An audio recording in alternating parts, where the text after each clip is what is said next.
We've got this down. Took us, 4 months? Forever. We totally know it. Okay, I'm turning up the gain.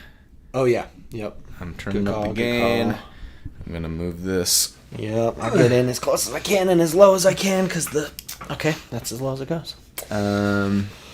Oh, boy. Let's see. Yeah, I think we're streaming. You know what? Let's take a Oh, yeah, for the... a thumbnail. Hi, everybody, right. By the way. Now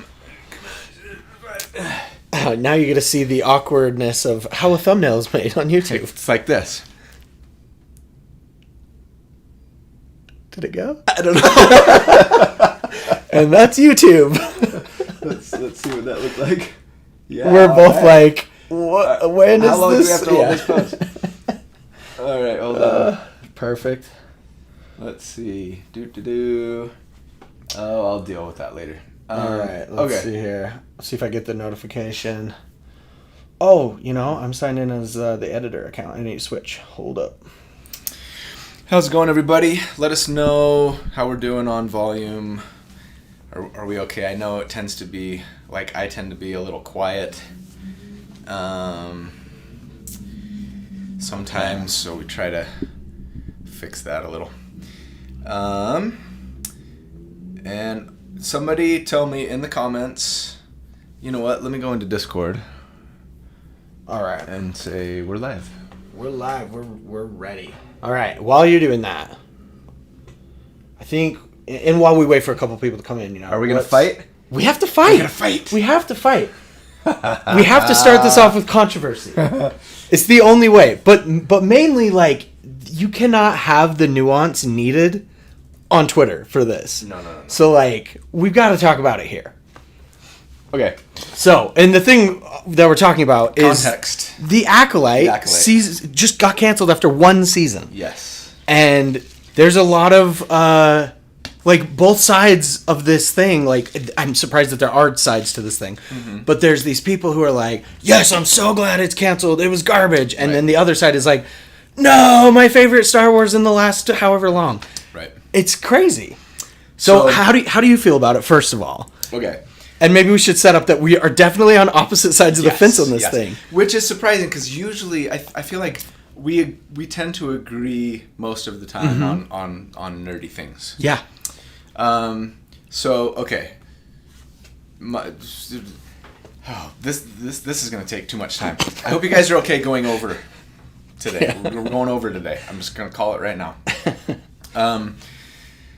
My youngest daughter is, she just turned 11, and she has always been my biggest,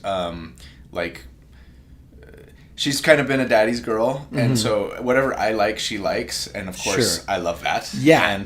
And right now we're working our way through the MCU, which is awesome. We just finished the first Thor last night and started Captain America. She's seen some of them, and she especially loves the Guardians of the Galaxy. Yeah. How could you not? but I've been like, okay, you know what? We're gonna do this right. We're gonna start first movie, and we're just gonna go all right. She's always loved Star Wars, mostly ever since she discovered Grogu, Baby Yoda in The Mandalorian. Yeah. She's been in love. So The Acolyte came out. We're like, we're gonna watch this together. She loved it. She loved it. She loved the characters. I really enjoyed both that she loved it, but also the lightsaber fights I thought were really good. There were characters that I enjoyed. I generally liked the story. It was imperfect. It was an imperfect show. But oh boy. Okay. This is my Star Wars soapbox moment. So just everybody bear with me, Dallin included. My contention is that all Star Wars, maybe with one or two exceptions, but even then, maybe not, is not very good, but I love it. Yeah. Right? It's hot trash that is just so addicting for some reason. It's not quite the level of, so bad it's good. Yeah. B-movie type stuff. Right. But, there's some cheese. Yes. And Gen Xers, like myself, almost like panned the prequels, right?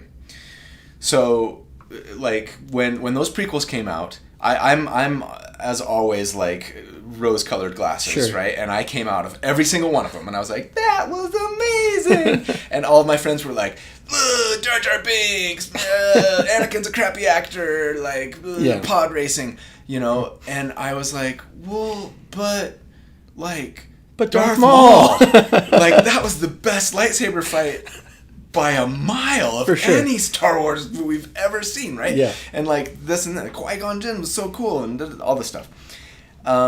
And like thank goodness that Twitter and like 1-star bombing Yes. and YouTube and TikTok didn't exist back in the late 90s, early 2000s, or like we might not have ever gotten episodes 2 and 3, Yeah. right?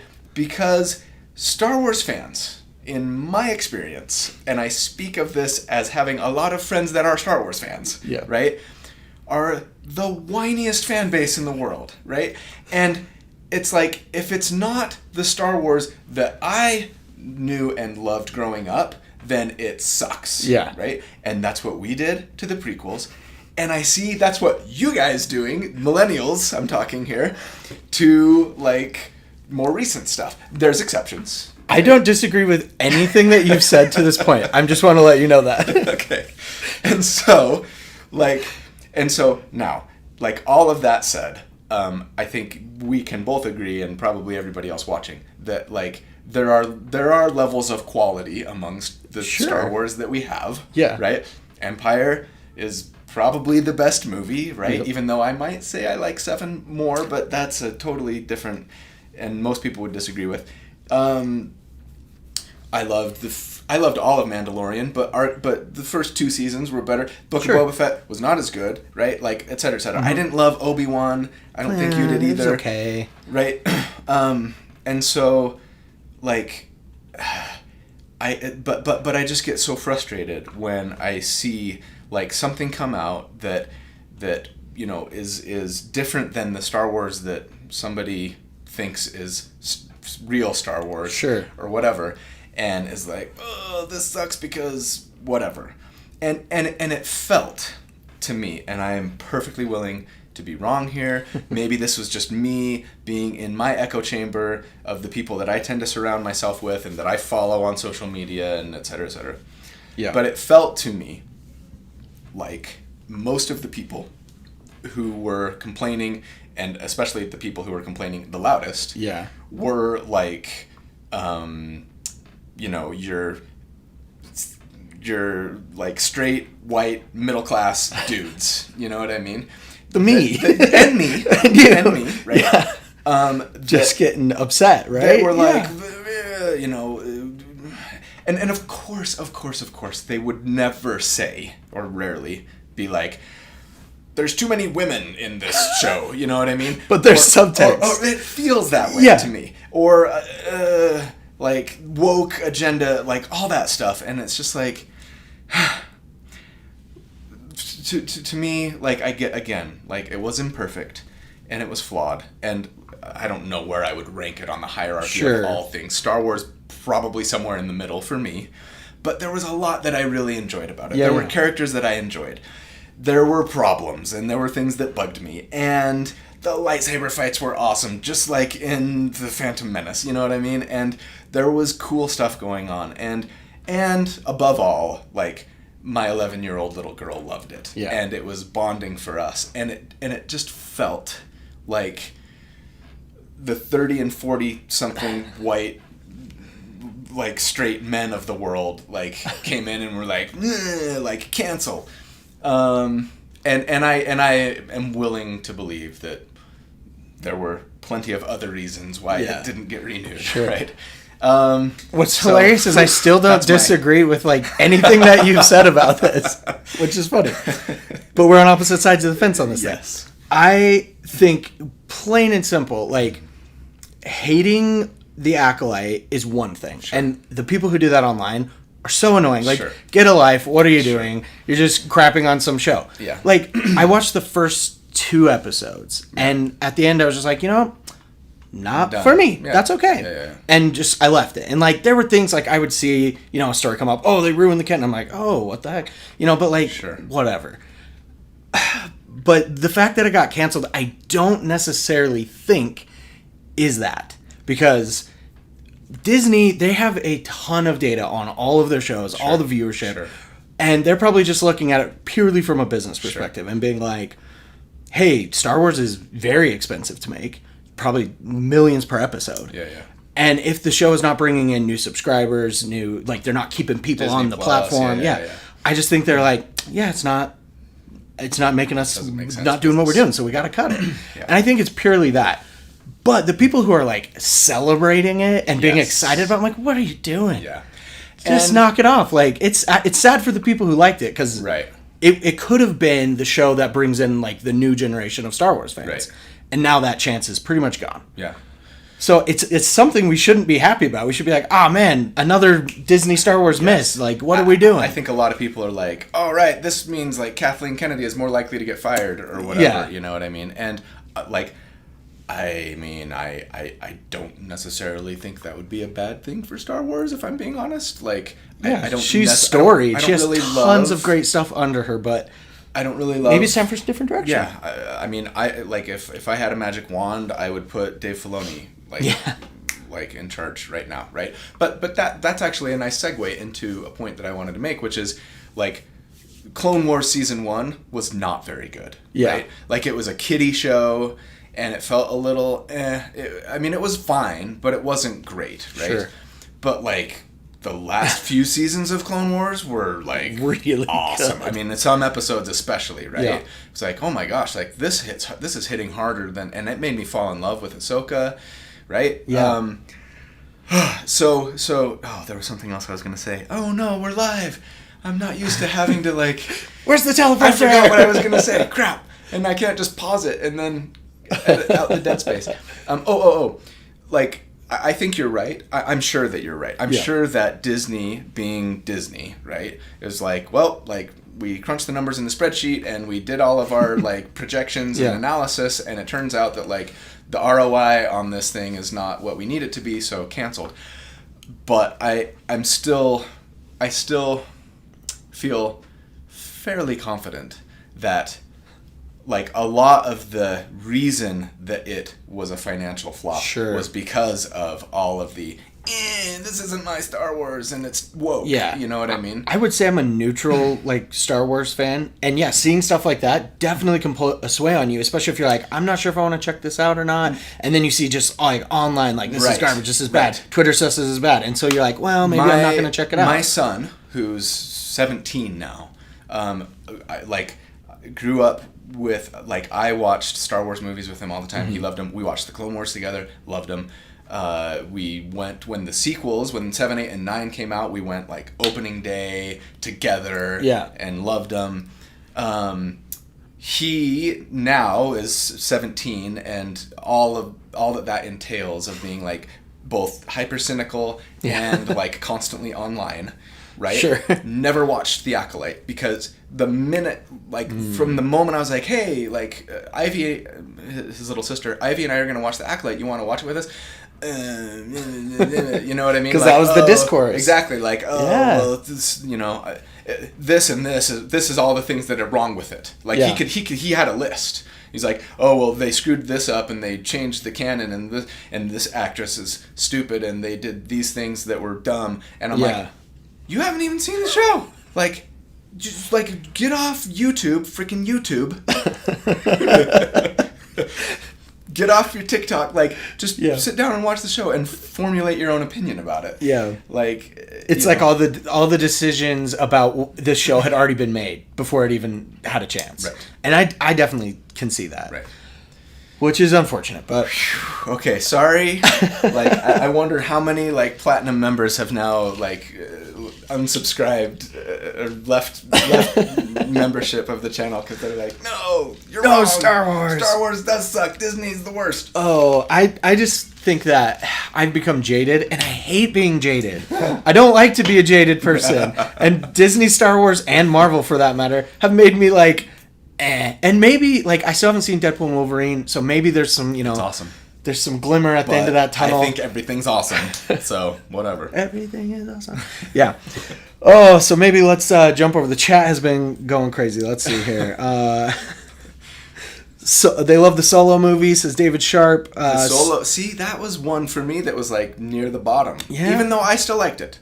I did. I liked it. I didn't love it. Yeah. Anyway, sorry. Star Wars 3 is the best, no question. I mean, that might be my second favorite. That person is a millennial. Like, tell me, whoever said that, who was it? Brandon Horror. Brandon, if you're willing to divulge, what year were you born? I would bet so much money. Because if you were, in your mid to late 40s, I bet you would not make that statement. Strider Zessel says, it feels like the online discourse decided to make it all political, which I can kind of see that. It became not, hey, the show is good or bad. It's, hey, you have this woke agenda, or hey, you hate LGBT people. That's what it became. Right. So yeah, I could see that. Let's see. We've got, I really enjoyed Clone Wars series, says Jan. Yeah, so anyways, kind of all over the board. I think we can get off Star Wars. Let's get off Star Wars and move on to anime. Anime. What's good in anime? Dallin's restarting his channel. I am, yeah.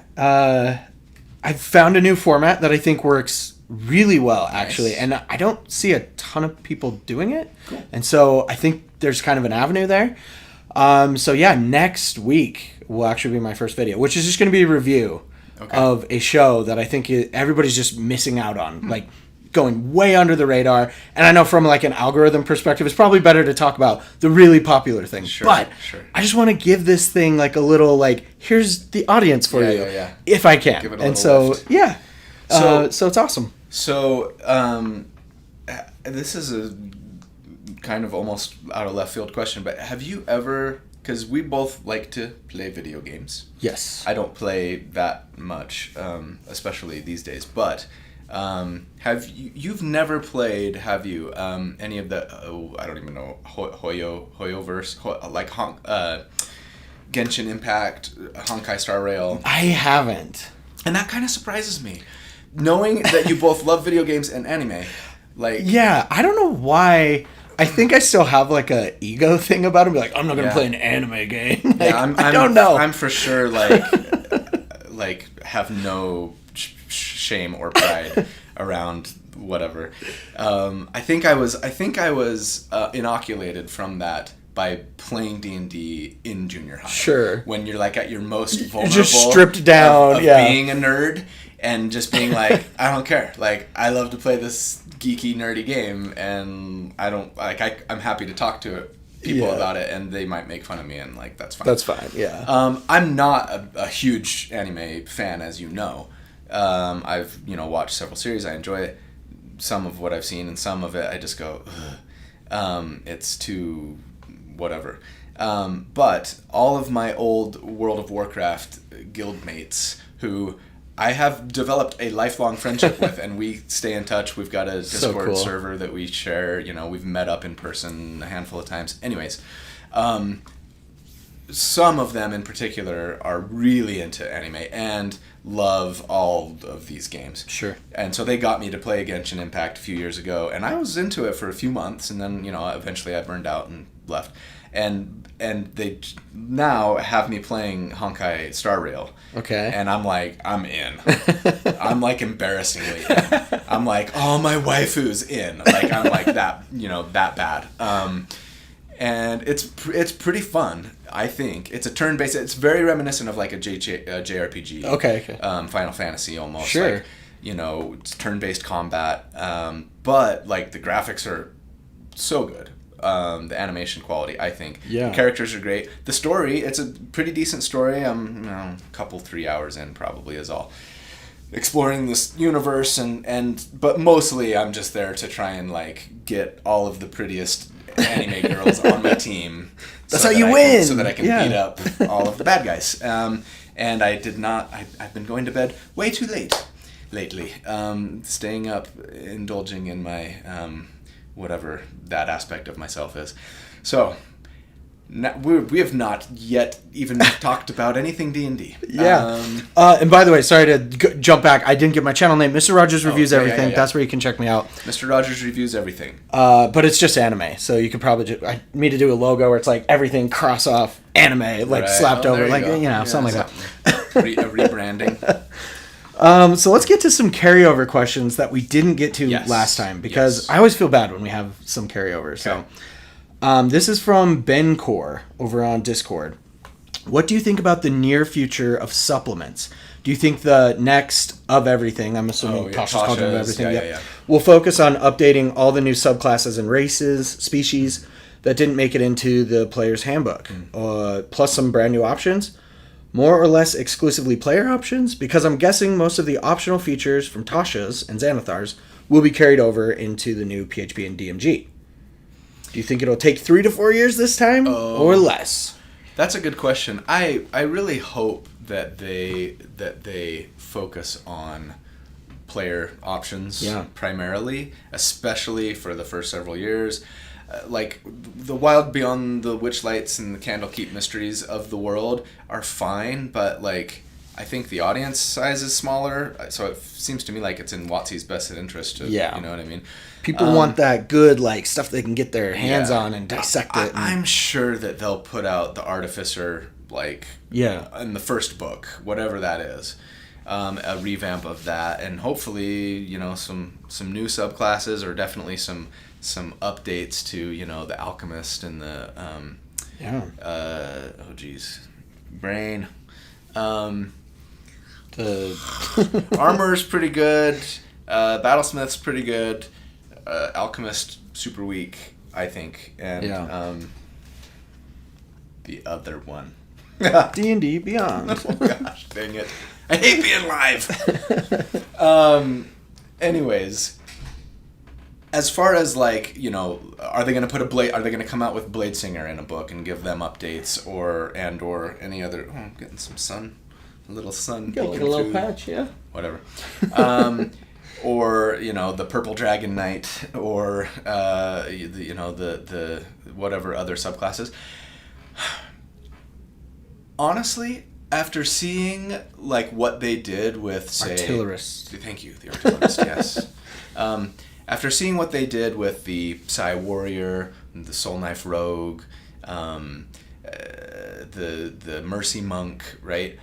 I don't really care. I don't necessarily want them to put updated subclasses that already exist in new books going forward, unless they're like, they really need work. Sure. Right? I don't think the Bladesinger needs a lot of work. I don't know that it needs any work. It's pretty good. I would love it if I could start my Blade Song without using a bonus action. Yeah. So if they're gonna do that, then yes, please put it in a new book. One change. But otherwise, like, I would rather see new stuff. Yeah. So yeah, stuff that's way out of whack, that's like severely undertuned or severely overtuned. Yeah, put it in. But I would anticipate that or hope anyways, that most of the stuff that we see as far as player options go is new stuff. Give me Elven accuracy, but don't make it Elven accuracy. Just make it accuracy as a feat. Yeah. And then, you know what I mean? Because they're not tying really anything to species anymore these days, it seems. So, yeah, give me an updated guide, updated Sword Coast Adventurers guide, or Xanathar's Guide to Everything, or whatever of everything. Yeah. And yeah, do that. Actually, you know what? Give me a new Green Flame Blade and Booming Blade. There you go. Yes. That don't require you to have a melee weapon that's worth 1 silver piece, so that I can just unequivocally use it with Shadow Blade again. There you go. And nobody at the Adventure League tables can whine about it, you know? Stuff like that. So, but yeah, as far as like, I don't really feel like I have my pulse on the finger of Wizards of the Coast and what their plans are, so I don't know that I can like predict with any kind of accuracy what they're going to do. I can just say what I hope, I suppose. Yeah. Chat says fixing the Alchemist should be the highest priority. We've also got Bladesinger's going to get the Paladin treatment, and Bladesong will be a spell on top of being a bonus action. That's the one thing that might get me to be like, I'm so mad at Wizards of the Coast. Boycott Hasbro. Oh. I'm not using this new content. All right. Last carryover question from last time is from All Might over on Discord. Nice anime username over there. I am personally a fan of the design of the Paladin Smite ability in current edition. Funny that we were talking about that. And we all know it will get reworked into the new one. Which are your top 3 favorite abilities design-wise? Current or new edition? That's a good question that I would have to spend a lot of time thinking about. So I know which one it's not. Hunter's Mark is not. Hunter's Mark, yeah. Well, I mean, there's a lot to go through here. I like Hunter's Mark in principle. I just don't like that it requires concentration, and that they like everybody, right? I'm annoyed at the way that they sort of put all of these features with the new Ranger around Hunter's Mark, right? And like, hey, when you do Hunter's Mark, then cool things happen, but still make it require concentration. Yeah. And I would be fine if it was like, because you don't want to just make it concentration free for everybody, but if it really is a quintessential Ranger feature, then make it, so that by level 6 or 7, it no longer requires a bonus action to transfer, and by level 8 or 9, I'm just thinking out loud, it no longer requires concentration. Yeah. I don't know, and maybe it scales in damage too, goes from a D6 to a D8 to a D10. I don't know why they couldn't have done something like that, and I'm a little sad that they didn't. But that was not the question. The question was, what are my favorite, how did he put it? Let's see, because I deleted the question. Here we go. Which are your top 3 favorite abilities design-wise? Design-wise. All right. Flurry of Blows. I'm just going to throw out there. Yeah. These are going to come as no surprise to anybody, because I like lithe, agile strikers. Yeah. Are like my favorite kind of character to play, right? I'm coming around to that, by the way. I think you've convinced me. You've edited too many of my videos. You're like, I love these too. I'm like, wait a minute. These are awesome. So I love Flurry of Blows. I love, like making lots of attacks even if the attacks don't hit as hard. Yeah. I love Blade Song. Yeah. I do. Like, I love the idea of, like, I'm going to invoke this magic that, like, makes my blade freaking sing as I, like, dance and weave between my enemies. And it makes me harder to hit. Yeah. Right? It gives, like, Zeth vibes for some reason. Like, when he's just sweeping through oh, man. And for number 3, gosh. You know what? I'm gonna surprise everyone here and say, like, well, this might not surprise everyone, but I'm thinking like the Guardian Armorer's gauntlet. Yeah. Gauntlet, the power. The thing that makes them get disadvantage if they don't attack you? Well, it's not that. It's that, like, I have an ability that I have a way to use my spellcasting modifier for my physical attacks. Oh, yeah. And I particularly like it with the armor, especially because I love Vi in League of Legends and Arcane, and it just Arcane! So I know, dude, it's season like 2. 2 or 3 months. I'm so excited. And I just read. Okay, sorry, slight detour. That season 2 is going to be the last season of Arcane. And when I first saw that, I was like, no. And then I read the article, and it was like, because they're going to, like, they have plans to tell all these different stories in this world. Same team, same writers, same animation studio. That is cool. But they're going to leave Piltover and Zaun, which is where Arcane takes place, right? And maybe those characters, and let's go, to Ionia or whatever other parts for League of Legends fans out there, other parts of the world. That's real cool. Where there's new characters and we can tell different and more stories, right? Which I'm like, oh, okay, yeah. And maybe there'll be some crossover. Who knows? Maybe Caitlyn shows up hunting somebody who's escaped and gone over to. Anyways, What were we talking about? the three Yes. features. Chat, help us out. Yeah, so I mean, like, I love Pact of the Blade, the new Pact of the Blade. I do, because I love being able to say, okay, like, my character is really good in combat, not because they're super strong or even super dexterous necessarily, but because they've outsmarted everybody, or Right. they're so charismatic. That's a little harder for me to wrap my brain around, but I'm They're willing so to, pretty, I'm willing it to go hurts. with it. Yeah, exactly. I'm so charmed by your wit and. I mean, wit could probably do it. Speaking of, like, yeah. if anybody can hurt you with charisma, That's true. That's true. So- It's my soul. I mean, it's just it's dissonant whispers or Yeah. What's the insult spell?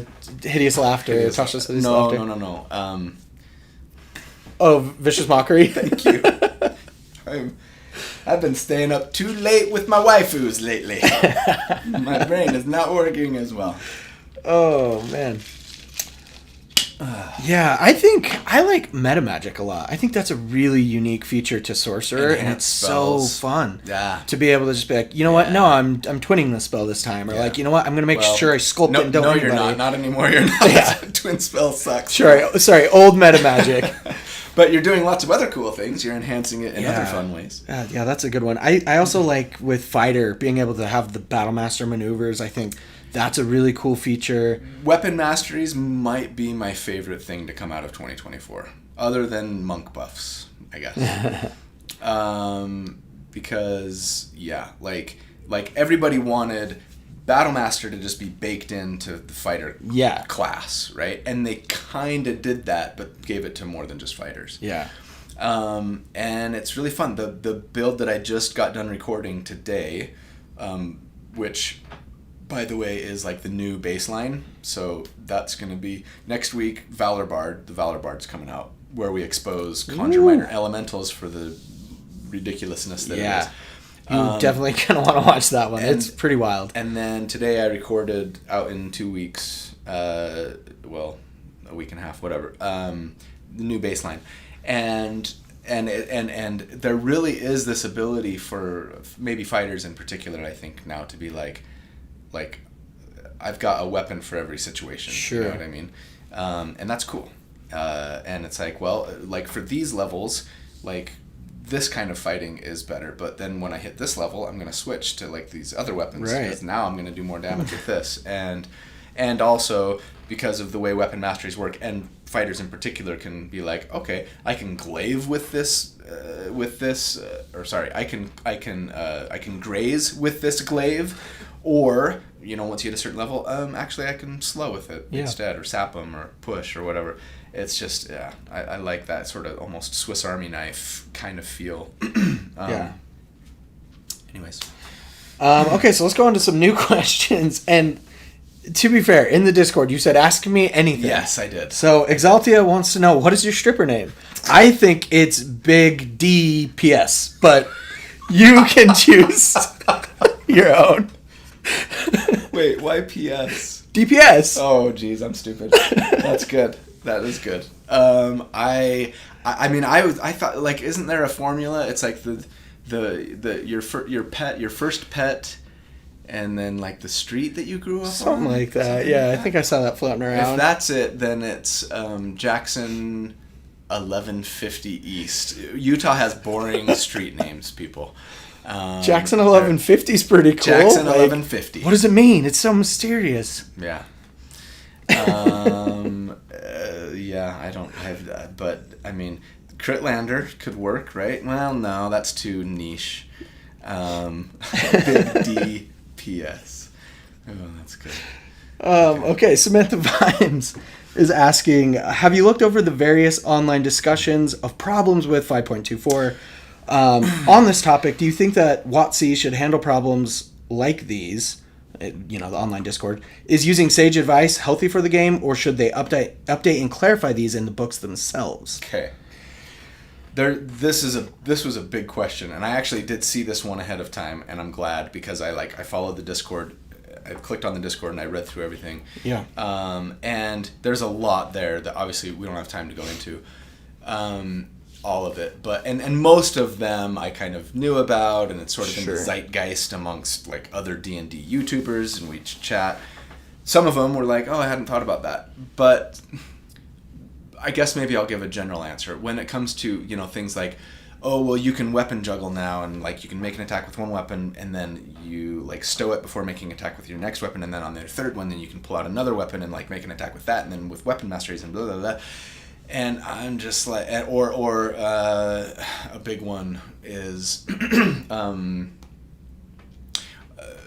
Armor of Agathis. Armor of Agathis now doesn't say that like when you lose these temporary hit points, then you know, you lose the spell, essentially the benefit of like returning damage, Right. etc. It's just like when you run out of temporary hit points, and the rules say that like when you get a new source of temporary hit points, you can choose which temporary hit points do I have, and so you cast Armor of Agathis on yourself, and you know it gives you 10 temporary hit points and it returns 10 damage. But then a Twilight Cleric comes along and gives you 5 zillion temporary hit points, and now forever you're going to be returning cold damage because you cast Armor of Agathis on yourself, like things like that. And this chair is really squeaky. Sorry. There's definitely a possibility that some of these like loophole things that feel like loopholes to me, anyways, are intended. I think that most of them are probably not, and my tendency is to kind of go, you know what? I'm probably not going to build around this if it feels shticky to me. Yeah. Like, I'm just going to assume that both A, it's not intended by Wizards of the Coast, and that B, like, most tables are not going to allow this. Like, Sure. there's a thing where you could be a monk and, like, run up a wall. I don't even remember it now. Like, it's like you run up a wall 10 feet and you fall and you take no damage and they take a ton of damage, and you can do You it just do it like, over and over. you can do it like, you know, you get your move speed up to a certain amount, and you've got the enemy grappled in this scenario, and they just take like a zillion damage by you just like running up the wall and falling like a bunch of times, and it's just like, okay, like, who's gonna let that fly? Yeah. You know what I mean? At their table, like, I guess maybe some if you're people playing will. like a superhero thing and you're the Flash or something, Right. fine, I guess you can do that. But I don't see it as a huge issue. In the same way that I don't see coffee locks as a huge issue, because most tables were like, yeah, no, Yeah. like, that's dumb. I get that if you read the rules a certain way, like, yeah, Like, maybe technically, this might work, but yeah. like, it's just no, you know. And so as far as the question as, you know, sage advice versus updating the books, I mean, I would love it if they would update the books and then send a new copy to everybody who purchased one. Yeah, right? But that's unrealistic. The distribution alone is a nightmare. Yeah. So I mean, I hope that, you know, when they have a serious thing, like I'm really hoping that, you know, Wizards of the Coast is like, you know what, whether because we just missed it or because we actually screwed up and had intended something else, Contra Minor Elementals is way too powerful. It wasn't supposed to be 2d8 per one level. It was supposed to be 1d8 per 2 levels, like Spirit Shroud. Yeah. You know, or something like that. Like, oh my gosh, I can't believe this. We missed that. Yeah. Let's update the books, and now from now on, everybody that gets a new book is going to have the Sure. corrected version, right? But of course, we got to put out a Sage Advice Compendium for those who you know, bought Yeah. the book beforehand.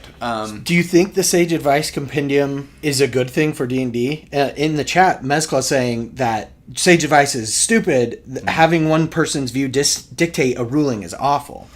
And I think, like, you still have your DM to kind of overrule Sage Advice. Yes. Yeah. I kind of disagree, I think, Mezcla. Now, maybe it depends on, like, what rule we're talking about, Sure. right? But I do think that, like, there are some things that just need to be clarified, right? Or, like, because otherwise it's just hard to even make a ruling in the first place. So, I think the dual wielder feat is a perfect example of this. I hope that they come out with, you know, some sage advice clarifications on that, because as it's worded in the current version of the Player's Handbook, the new Player's Handbook, it's not super clear what it does. And that's why Monty had to go to Jeremy Crawford, like at Gen Con. We were at the bar, all of us together hanging out. There was a Wizards of the Coast event. And Monty's like, there's Jeremy. I'm going to be right back. Because we'd been talking about Dual Wielder. And he's like, I'm going to go talk to him about this. Hold on. I wish I would have gone with him. But I was also talking with Kelly and some other people. So I'm like, okay. And then he comes back and he's like, we were right. Okay, so this is what he said. And this is how it works. Blah, blah, blah. And I'm like, okay, awesome. Good. Like, that's good to know. And you can see, if you go to the comments of the Paladin video that I released this week, like, there are a ton of people already who are like, you're wrong. Like, I don't think you understand how the dual wielder feat actually works, or the Nick property, or, you know, it actually gives you 2 bonus action attacks on your turn if you have Nick, or like all of these things. And it's just like, yeah, okay, we need there's just going to be some things that they're going to need to come out and be like, hey, let's clarify. But, you know, that said, I can see, you know, if you want to make a point about some other rule that it's like, no, like, I think it's fairly clear that it might be this, or I can very clearly interpret it as this, and you don't need to tell me to do otherwise. I don't know. But I personally prefer more guidance from the developers of the game than less. Sure. That's me. Yeah, I agree. Dark Prowler in chat is saying, yeah, you have to use common sense. Follow the rules as written, but understanding the spirit. It's the difference from optimizing and min-maxing. Rules lawyers just go too far. And sage advice is a nice way to define what the spirit was when the rule was written. Sure. And I agree with that. Yeah. Sure. And there could probably be more emphasis placed on Wizards of the Coast's part on, like, hey, at the end of the day, like, the DM has final say. I mean, they do say that in the books, right? But maybe they need to say it more. Or maybe every time Jeremy Crawford tweets something, which, by the way, he hasn't done for like a year. Really? He's been so busy just getting us out the door. I was just looking at his Twitter account today. I'm like, has he said anything about Dual Wielder, you know, or whatever? No. Maybe, yeah.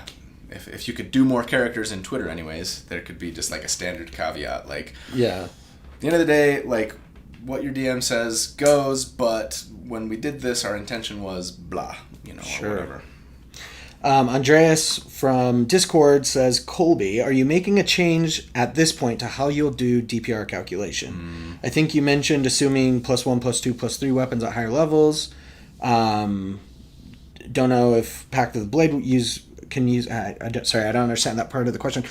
So not sure if your last video was an exception. Oh, I think he was talking about the Pact of the Blade that you did in the Warlock video. Yeah. You know, I thought about it, and I get a lot of requests along these lines. And I'm not saying no forever, but I think for now, like, what I'm most interested in, especially for these next few months, as everybody kind of adjusts to 2024, is being able to do like a true apples to apples comparison on numbers, right? So I want the spreadsheets and things to kind of show, hey, like I'm not making any changes to the way that I calculate things, and so we can kind of see here's how we're comparing to the old rules. I might you know, change that after a while, and after everyone's kind of like, okay, like, I think I have a pretty good understanding of like how the rules changes impacted burst damage, sustained damage, and what a character may or may not be capable of, etc. And that comparison is no longer particularly useful or interesting. Then I can see maybe making an adjustment and saying, okay, you know what, let's stop doing armor classes 10 to 25. And let's maybe narrow that to what we're more likely to face at level 6 and 9 and 13 and 17. Maybe we do start to account for magic weapons. Maybe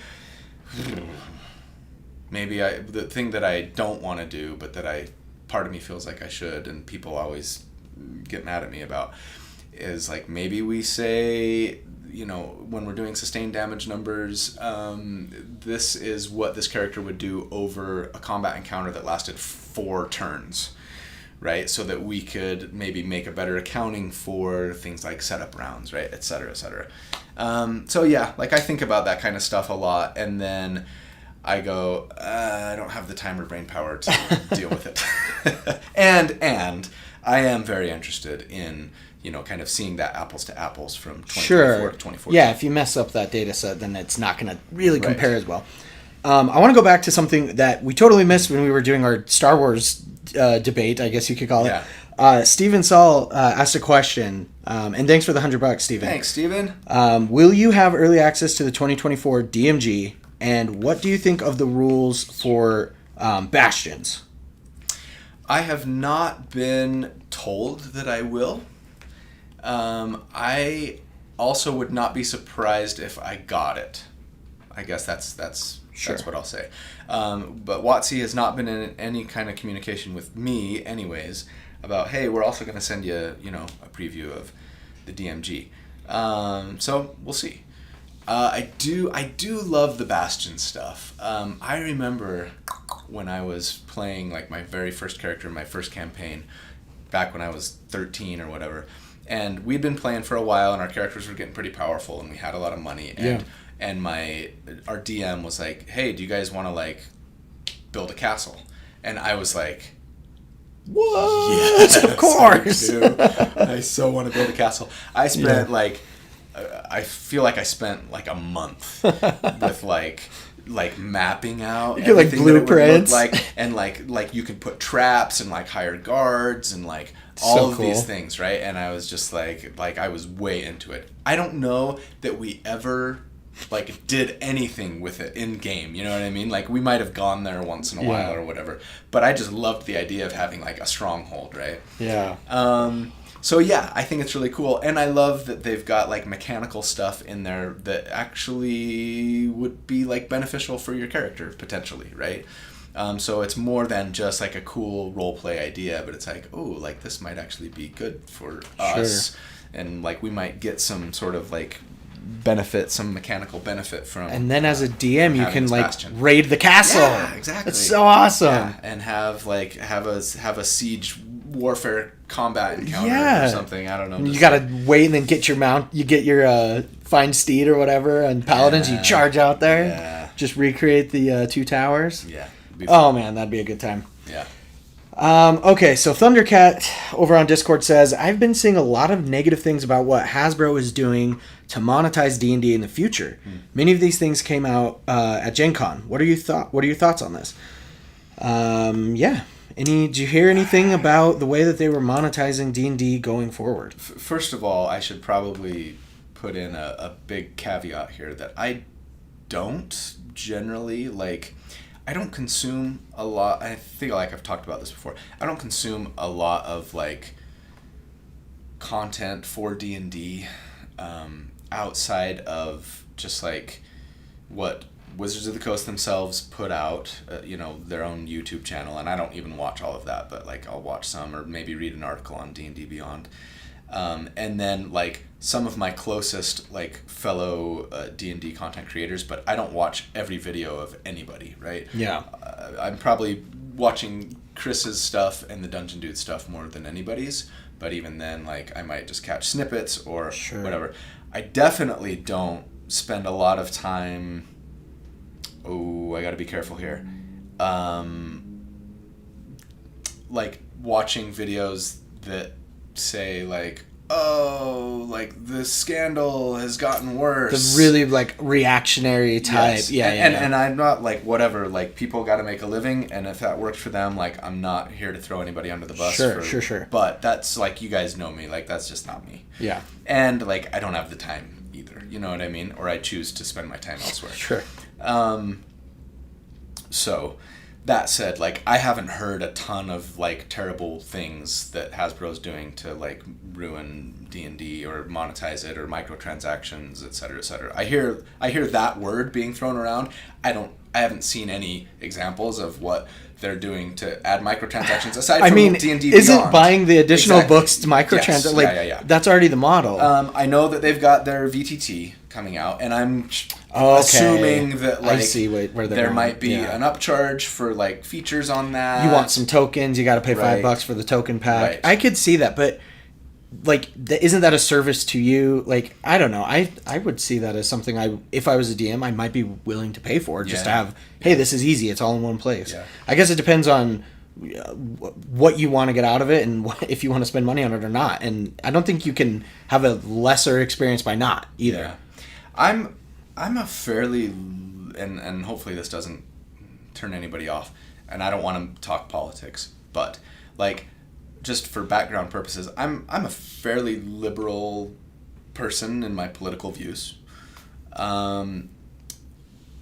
But I also don't think that like corporations are inherently evil and that capitalism is the root of all evil, though I have some issues with capitalism, and I've seen lots of bad things that corporations can do, and I don't think that they should be considered a person. Like I've got issues, but like, you know what I mean? I don't look at a company like trying to make money and go, how dare you? Right. Like they got people to pay, and at the end of the day, that's other people, doing their job and whatever. And now, like if they're exploiting, and Yes.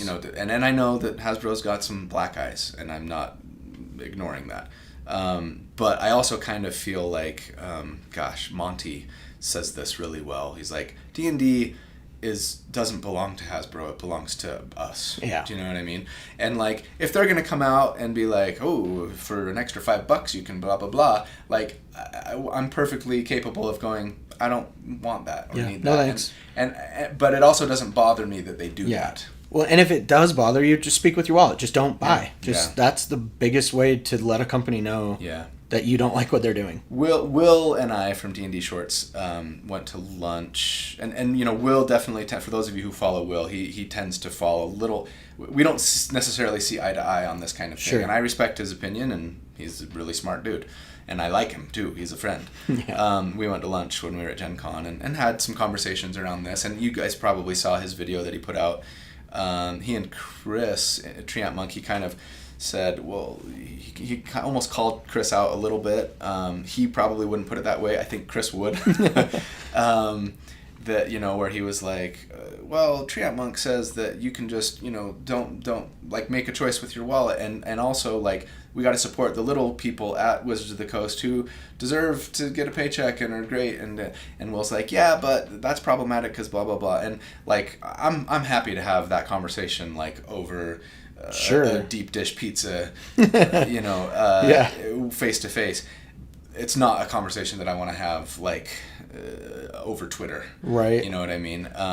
Which is why when you tweeted about Star Wars disagreeing with me, I was like, all right, we're going to fight. Let's fight in person. I'm like, but in person. Because then we can, like, read body language and voice inflection and acknowledge that we're both, like, great, reasonable people and that we don't hate each other. Yeah. So... the question in here is a personal question, but hey, maybe you want to answer it. Where did you work pre-YouTube? I don't know if maybe you want to go so specific. Yeah, I mean, this has come up before, right? So, well, I spent 3 years teaching at the University of Utah for the English department, and I loved that. And then I sold out and went to work for the Put on a tie. It was a merchant services company, credit card processing company. Think financial world. It was a startup at the time. My brother's in-laws started this company, and it was just like helping people be able to take credit cards online. Which this was they started it in the late 90s, mid to late 90s. So like it was like, what's the internet? And so that was kind of cool and exciting and new and unique. And I joined the company in the early 2000s. And we grew and grew and grew, and we sold, and then we kept growing and hired you and Preston and Corey. Continued to grow. Yeah, that's right, Corey. And we sold again. And we kept growing and merging and buying other companies until it became this like megalith corporation.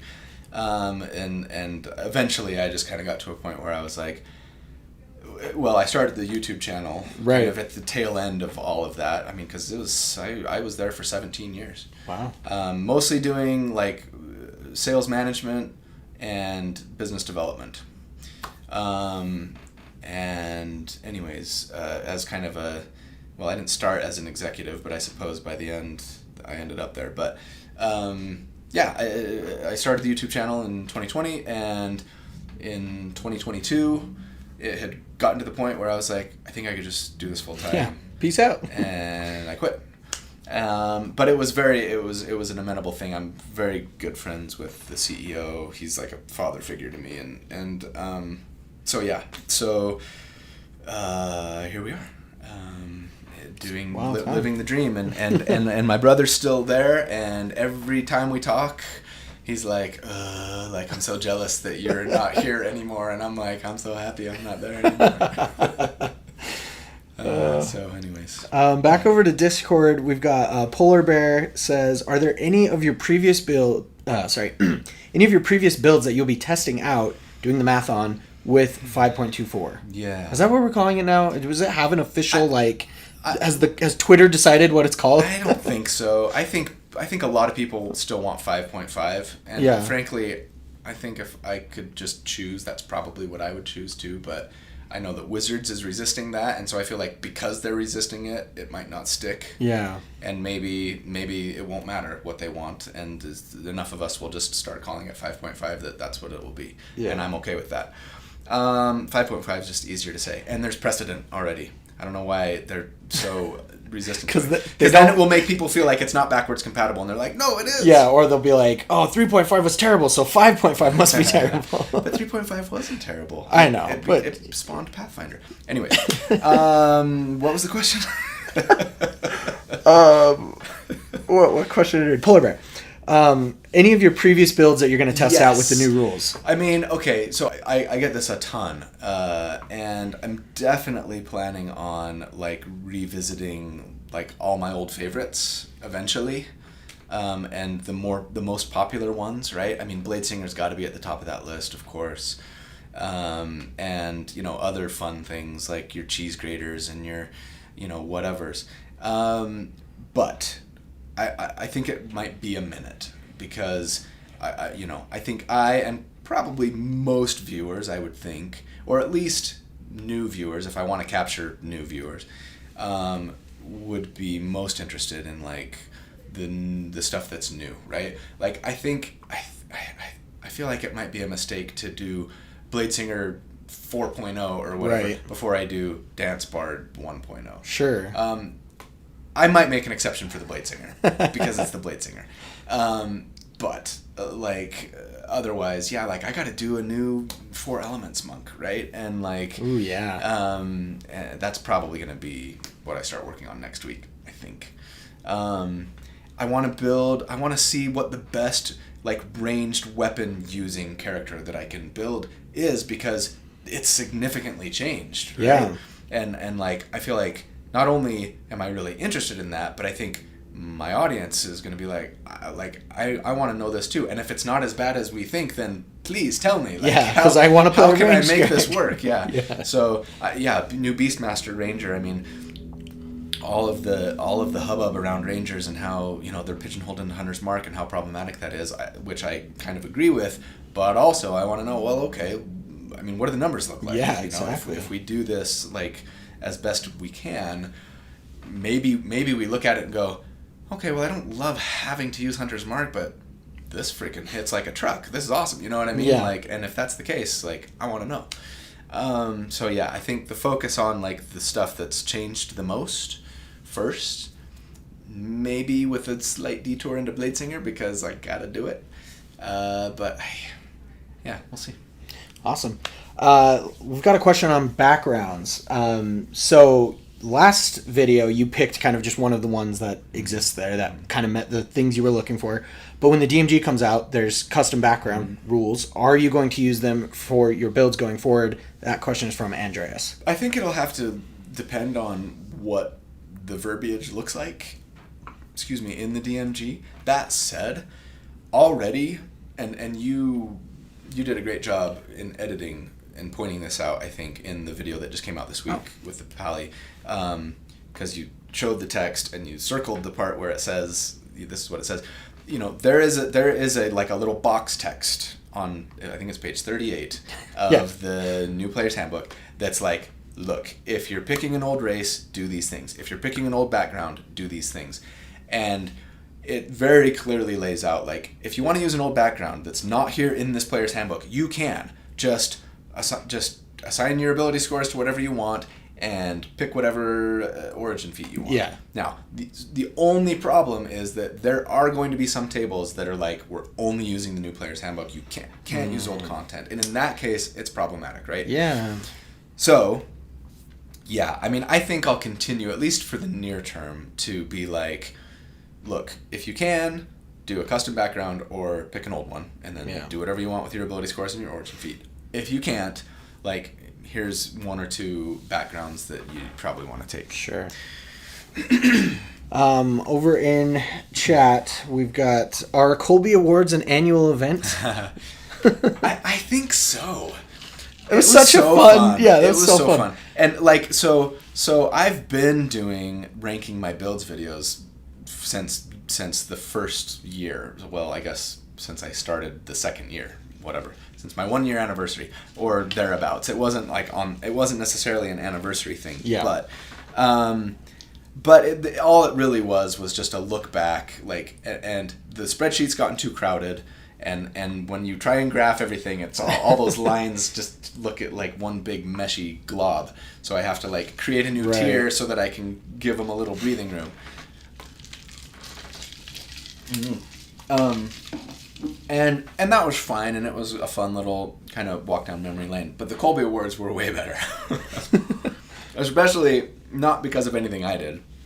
It was all everybody else, right? Will... Yeah, and Chris, and especially Kelly and Monty, they knocked it out of the park. I couldn't not just include their whole. I don't think they thought I would include the whole thing. They probably just thought I would maybe do one little joke, and then they were gonna read the nominees. But like, it was just comedy gold. Yeah, I had to leave it all in. That was one of the most fun videos I've ever did. That was just a good time. So yeah, I think so. You know, I might bring in a new category or two. I don't know that the categories will always be the same, but I think I'll have to shorten the number of nominees, because the first one was like the last 4 years worth, and now I think I maybe just do of the builds that have come out in the last year. Yeah. Maybe there's just 3 nominees for each category, and I'd love to get like other people to be guest presenters if they were willing. It's hard because you don't want to be a burden. And you don't want to be like, hey, Ginny D, like, you know, will you take time out of your day to just do me this favor? Right. Really is all it is, because it's not doing much for them. You know what I mean? There might be a few people that are like, who are these presenters? I've never heard of them. I'm going to go click on their channel and become a subscriber, but probably not a lot of those. Yeah. You know what I mean? Not enough to really like move the needle. Though, like, I have become a little bit friendly with Ginny, I guess I'd say. Like, we hung out at Gen Con a little. Antonio from Pointy Hat, you know, some of these other presenters, Bob, World Builder, stuff like that. That would be fun. But I don't know. I just, I'm very like nervous about being. Yeah. No, I get it, because it's like, it's such a busy schedule. It's like asking somebody to take you to the airport. Like you got to be pretty good friends, you know what I mean, before you can just be like, hey, can you help me move? It's like, like, dude, I don't want to. I'll bring donuts. It's not worth it. No, I'm good. I'll buy my own donuts. Thanks. Yeah. Okay, Mezcla in chat says, with the changes to Tavern Brawler letting you grapple when you make an unarmed attack, can it be done at range? There are several items and abilities that let you make ranged unarmed strikes. Yeah, like, this is another one of those where I just say, I have a hard time imagining that Wizards of the Coast intended that, right? Yeah. I could be wrong. And there might be exceptions. Like, I mean, the Astral Self Monk, for example, has, like, astral arms that have a 10-foot reach. And in that case, I mean, sure. Cool, yeah. But if you're making some sort of, like, thrown attack that can now become a grapple, to me, that's like, that's not how that's just Pokemon. It's like, I'm going to catch you in my Pokeball and then I'll get you back or whatever. Like, it's a little weird. So I think generally, you know, no. Grappling, at some point I'm going to have to do a build, and I don't know if it's going to be, it might be when I do the monk build, actually. If I do a Way of 4 Elements build, it's going to be hard not to dip into Druid to take Spike Growth. And Spike Growth, I fear, could become as problematic a spell as Conjure Minor Elementals, just because of the improvements that we're seeing to grappling, moving when you've got some, the grappler feat. Monks can unarm strike and already move really fast, and now they don't have to lose half their move speed when they're dragging, and so now they're dragging. Like, I would love. You know what? I mean, here's another sage advice thing. Like, I would love it if Wizards would come out and say, when you are dragging somebody that you have grappled, you drag them through the area that you have already traveled, or something like that. Because right now, like, there's a lot of people who, when you put out a video that's like, cast Spike Growth and you just run along the edge and you don't occupy the same space as they do, technically, according to the rules, right? You drag them along the edge and people are like, you would take damage. And it's like, well, not necessarily. It's like, but I can see how people would think that, because it's like, that might be difficult to, like, slide along the edge of you gotta, like, side while you grappled somebody. It's like, you're just scratching like their bum right along the spikes. So, there's stuff like that. Anyways, but of course the Way of the Four Elements monk isn't doing that. They're just grating the cheese. I mean, they're moving with every attack, and so you can push and pull and do tons of damage with Spike Growth. But Spike Growth isn't a perfect spell. It's problematic. It creates this huge obstacle on the battlefield that might annoy your teammates. So it's not like this easy to use no-brainer unless your whole team builds around it, in which case your DM's going to say, I'm not going to play with you guys anymore. You're stupid. I'm changing the rules of Spike Growth because this is dumb. And I don't know if I answered the question necessarily. With Tavern Brawler, you grapple. Yeah, okay, I guess we did talk about that. So I don't see that being an issue with ranged grapples, unless, like, it seems pretty clearly logical. You know what I mean? Yeah. All right, you down for 2 more questions? Mm-hmm. And we clear it all out. As long as you guys are down. We talked about too much Star Wars at the beginning. I know. I told you guys we'd go over. All right. So Spoolin from Discord asks, what existing subclasses would you like to see get updated or buffed? What existing... Say that again. What existing subclasses would you like to see get updated or buffed? Okay, and I'm assuming make it into the new PHB. Yep. I mean, we talked about the alchemist, artillerist, that type of stuff. Yes, for sure. The 2 weak artificer subclasses, I think could really use some love. And then beyond that,